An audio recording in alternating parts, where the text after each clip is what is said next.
비판이 쏟아지자 이준석 후보는 민주진보 진영의 위선을 지적하기 위한 거였다고 해명했습니다. 지난 2017년 대선 당시 심상정 후보도 다른 후보에게 성 관련 문제를 세게 질문했고 자신에겐 당시 관련 용어가 굉장히 충격적이었다는 건데요. 어떤 발언이 대선 TV 토론에 나올 만한 건지를 따질 땐 동일한 기준으로 판단을 한 뜻인데 관련 사실이 맞는 얘기인지 팩트체크 선택 2025에서 이준범 기자가 확인해봤습니다. 어젯밤 TV 토론 후 거센 비판에 직면한 이준석 후보는 오늘 아침 라디오에 나와 과거 심상정 후보도 TV 토론에서 성 관련 문제를 세게 제기한 전례가 있다고 주장했습니다.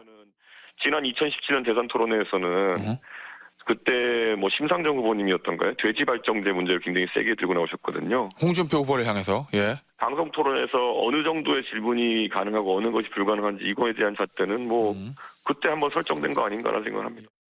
파문이 커지자 사과의 뜻을 밝힌 뒤에도 자신은 당시 토론회에서 나온 발언이 큰 충격이었다며 같은 기준으로 평가해야 한다고 주장했습니다. 제가 오늘 돼지 발정제 등이 언급된 것도 있겠지만은 그러면 그런 발언들이야말로 방송에서 나올 만한 발언들이었느냐. 또 같은 기준을 놓고 본다면 저 개인에게는 돼지 발정제가 굉장히 충격적인 그 당시에 용어였거든요. 그러니까 저는 그런 잣대라는 것이 그냥 고무줄 잣대가 돼서는 안 된다 그런 생각이고. 심상정 당시 정의당 후보는 2017년 4월 23일 열린 대선 후보 토론회에서 토론 이틀 전부터 논란이 불거진 홍준표 후보의 자서전 내용을 비판했습니다. 하지만 심 후보는 당시 성폭력 범죄라고만 지칭했을 뿐 상세한 내용은 언급한 바가 없습니다. 먼저 토론에 앞서 국민 여러분의 양해를 구하겠습니다. 이번 대선은 새로운 대한민국을 여는 대선입니다. 저는 성폭력 범죄를 공모한 후보를 경쟁 후보로 인정할 수가 없습니다. 국민들의 자괴감과 국격을 생각할 때 홍준표 후보는 사퇴하는 것이 마땅하다고 생각합니다. 홍 후보에게 입장을 따져 묻지도 않았고 토론 상대로 인정할 수 없다며 질문하지 않는 방식으로 항의의 뜻을 표했습니다. 그런 점에서 저는 오늘 홍준표 후보하고는 토론하지 않겠습니다. 국민 여러분들의 양해를 구합니다. 북한 핵은 오히려 이날 토론회에서 구체적인 단어를 거론하며 홍 후보를 비판한 건 당시 이준석 후보와 같은 바른정당 소속이었던 보수 진영의 유승민 후보였습니다.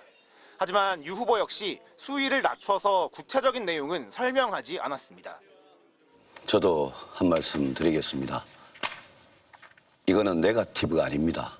돼지 흥분제로 강간미수의 공범입니다. 이런 후보는 이거는 인권의 문제고 국가 지도자의 품격의 문제고 대한민국의 품격의 문제입니다. 이날 두 후보는 나란히 다른 후보의 성 관련 문제를 지적했지만 모두 자세한 내용은 언급하지 않았고 표현도 순화된 것이었습니다. 이 후보가 충격이었다며 하루 종일 언급한 발정제라는 용어는 정작 당시 토론회에서 아무도 사용하지 않았던 겁니다. MBC 뉴스 이준범입니다.